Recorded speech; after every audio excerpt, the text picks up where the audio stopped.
تعالى ما اقولك كلمتين كده صغيرين. عارفين شايفينها في الفرن دي ايه؟ بسرعة بسرعة، اسمها بطبوطة.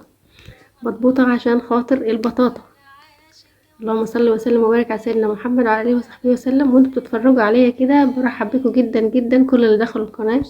اهلا بكم ونورتوني جدا، وانا سعيدة بوجودكم وبالتعليقات بتاعتكم واللايكات الجميلة اللي زي قلوبكم. فان شاء الله مع بعض هنكبر، وان شاء الله هنستفيد من بعض. فاتفضلوا بقى. احنا قشرنا، بعد ما قشرناها كده وغسلناها هنبشرها كده بالمبشرة دي. فانا بشرت شوية بدي وبشرت شوية بمبشرة البطاطس، يعني هنا ماشي وهنا ماشي، هنا اسرع يعني. بس حبيتها قوي مبشرة البطاطا دي، بجد حلوة جدا. وعملتها لي كده زي ما يكون مثلا تقولوا مثلا جلاش او فطير، يعني الحاجة النهائية هتبقى خطيرة جدا. الصينية دي يا جماعة 22، ما كانش عندي اصغر منها فحطيت ورق زبدة تحت. اللهم صل وسلم وبارك على سيدنا محمد وعلى اله وصحبه وسلم. ان شاء الله هتبقى يعني مثلا ممكن تدخلوها في قائمة هنحل من غير ما ندخل، لان انا مش محتاجة يعني حاجات لا سكر ولا الكلام ده كله. البطاطا فيها السكر بتاعها. هنرصها بالطريقة اللي انتوا شايفينها دي. فصلوا على النبي كده، حطوا لايك وتابعوا معايا.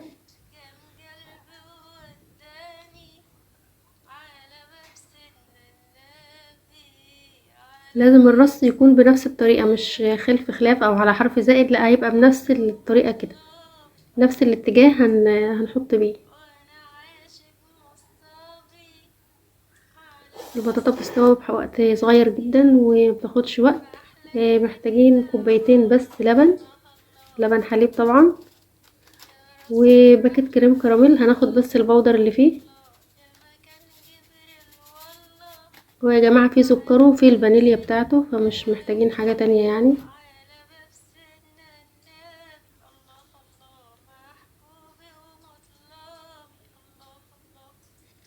وهنحتاج معلقتين صغيرين بتاعة الشاي، الصغيرين خالص، اللي هما الكاستر دي. على فكرة ممكن عايزينه ماشي اختيار يعني.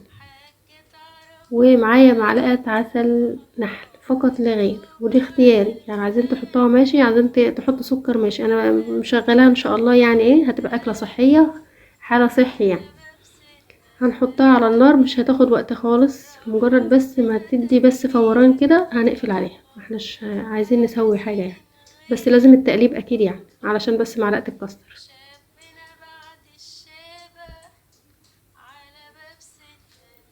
انا بفرجكم مواد لحد ما توصل لحد بس الغليان فقط، وهنقفل عليها على طول. بس كده. يلا نرجع المطبخ تاني. نرجع على البطاطا قصدي. هي عالية كده علشان خاطر هي غلت، لسه ما نزلتش يعني، ما هبطتش. ده المكون رقم 2. هنحطه ونهز شوية. اللي عايز يكتر الكمية يكتر بقى كمية اللبن ان شاء الله. اهي يا جماعة هزة كده، وهندخلها بقى الفرن.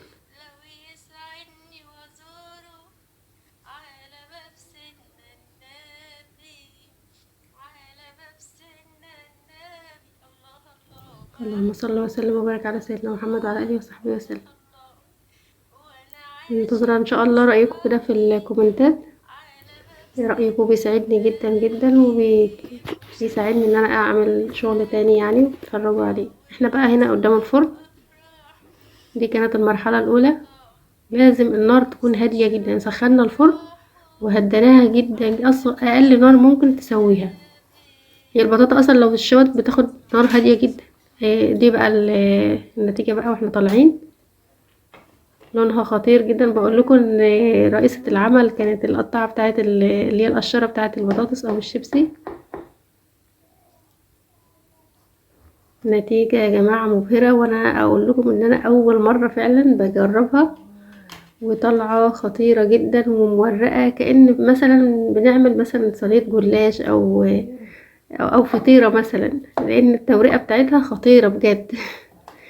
الكاميرا يعني ممكن تكون ظالمة في التصوير شوية، بس بحاول قدر الامكان انا افرجكم عليها. لو طالعه شوفوا سهله ازاي مرة اهي، تحس انها عامله ورق. خطيرة. وادي كانت البطوطه، ان شاء الله تعجبكم، وان شاء الله تنتظروني بقى في فيديوهات تانية جديده. واللي عجبه الفيديو يا ريت التوريقة عاملة لايك كده ازاي، وكومنت جميل، التوريقة عاملة ازاي، وانتظروني في فيديو جديد. حاجة والسلام بجد عليكم ورحمه الله جميلة وبركاته. جميلة بجد. مش عايزة اكل منها حتة الا ابوظ شكلها.